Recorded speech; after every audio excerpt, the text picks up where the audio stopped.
Hey guys, welcome back to my channel. I hope you guys are all doing super well. Today I'm going to show you guys how to do 3 watercolor techniques in your journals, and you don't need any special watercolor, just grab whatever you have and any journal you have would work perfect. The supplies I will use today are 2 of my Koi watercolor paint sets, a handmade traveler's notebook that I made with random recycled papers such as envelopes, grid paper, anything I had, and then I stitched it together. And then I'm just going to use a watercolor paintbrush that I have, but you can use anything you already have. And you'll also need a small sheet of plastic, a piece of paper towel or cloth, and then a jar of clean water. And then an optional tool is a heat tool, but that's not necessary. You can just let it air dry.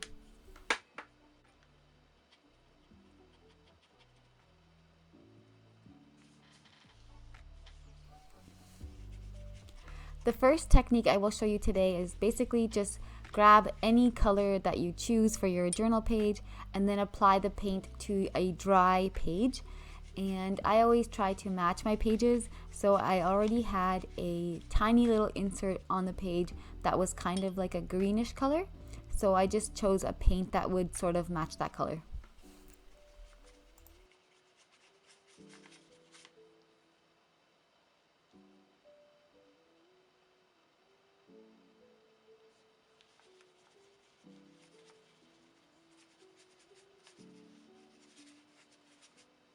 I also chose a metallic green that also sort of matched really well. You can't tell that it's metallic here, but it is, and it's so pretty. And you can also see the page starting to get really wet, and on the other side it'll kind of go through as well, but I don't mind. I love the crinkly sound of pages, and I totally don't mind if colors bleed through to the next page either. It just kind of adds a little bit of character to my journal.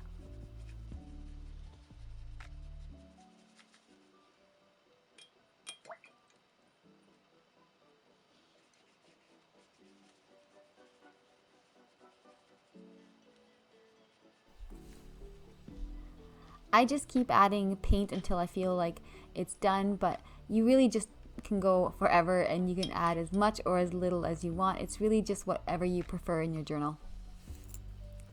That's it for the first technique. So simple, just add paint to a dry journal page.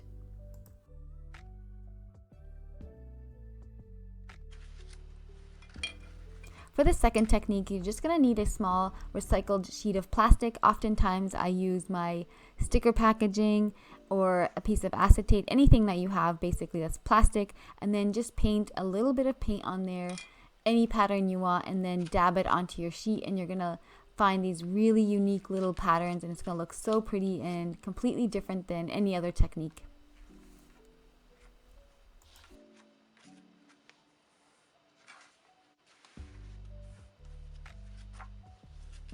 If the paint has already dried to your piece of plastic, just add a little bit of water and it'll come right off.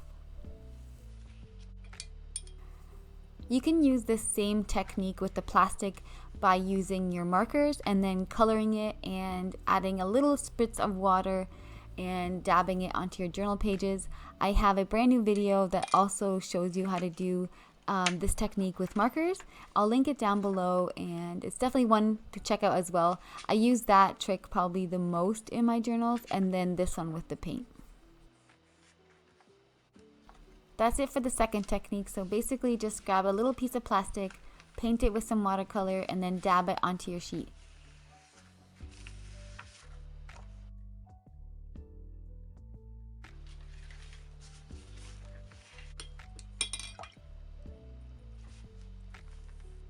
And then for this technique, just completely soak your journal page with your clean water. And then once it's completely painted and it's all wet, grab any color that you want and then start painting any patterns or anything that you want on your page, and it'll bleed together so nicely. It's really fun. You can layer it as much as you like, or you can just do a little spot, and then the page will be so crinkly. It'll sound so amazing. You'll love it.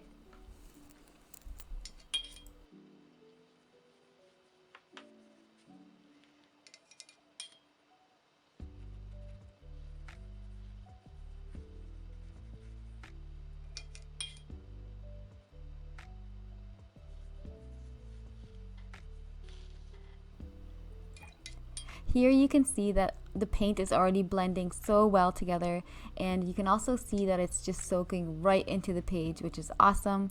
And soon I'll show you when I flip the page how wet the page is, but also how little actually bled through, which is kind of cool. This grid paper is very thin, so it's kind of shocked, but it's beautiful, and I might have over painted it a little bit if that's possible, but I still love the page. I love using my heat tool to kind of push the paint along the page, which looks so cool.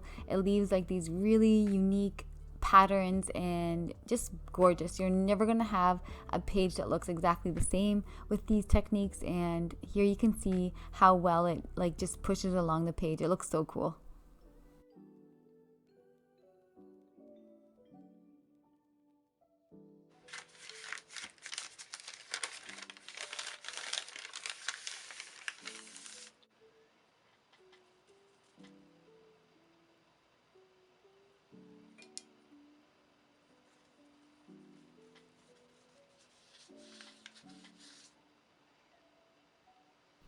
And then just keep going until you're happy with your page. I'm just going to add a little bit more dark paint and a little bit more of the metallic, and then kind of push it along as my heat gun is kind of blowing on it and just seeing what I can create. But I'm super happy with this page.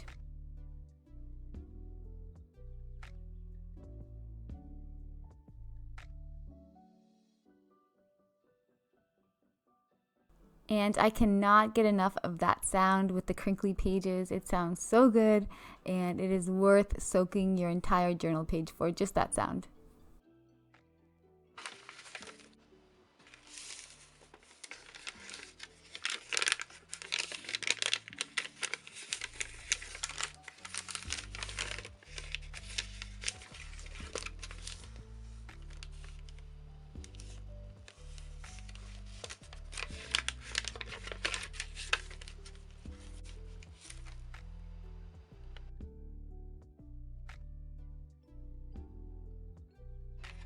I love how these turned out, and now that we're finished these backgrounds on our journal pages, we're going to actually create a full spread with the pages that we created today.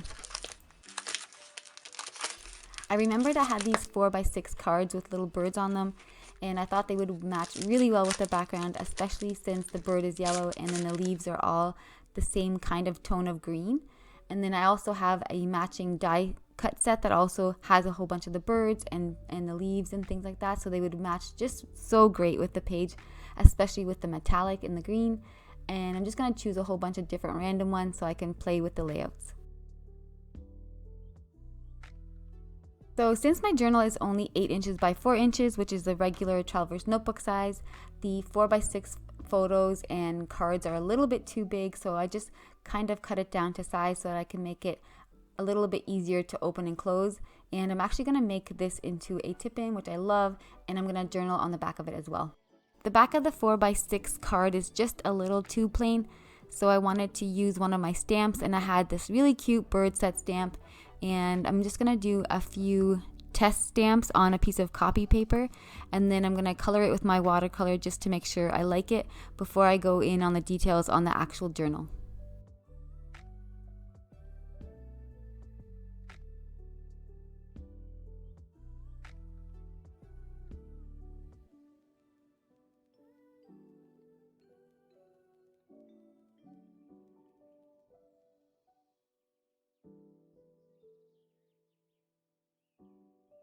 I really like how the yellow and the blue are blending, creating this really cool kind of aqua green, which also matches the background, which is kind of unplanned but the perfect little detail.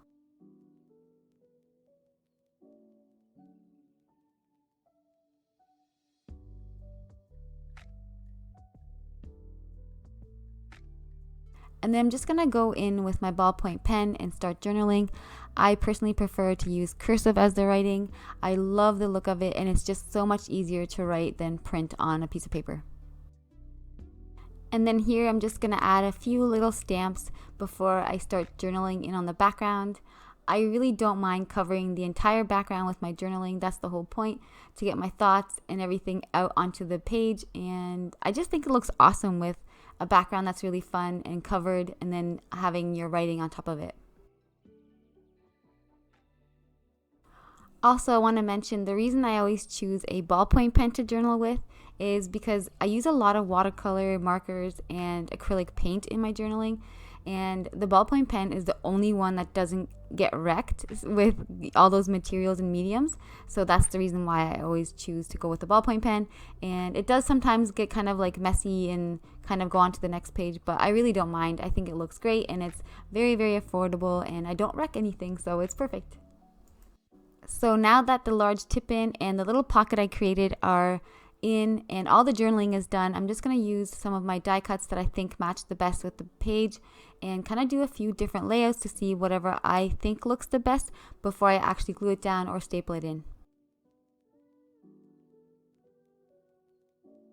I love adding little pockets into my journals. I always store little tickets and photos, anything from a memory that I want to remember.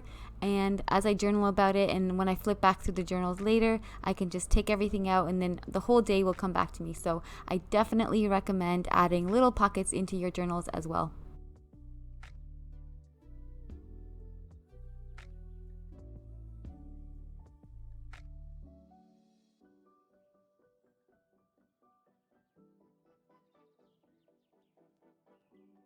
Here's a look at how the page turned out. I really do hope you guys try watercolors in your journaling in the future.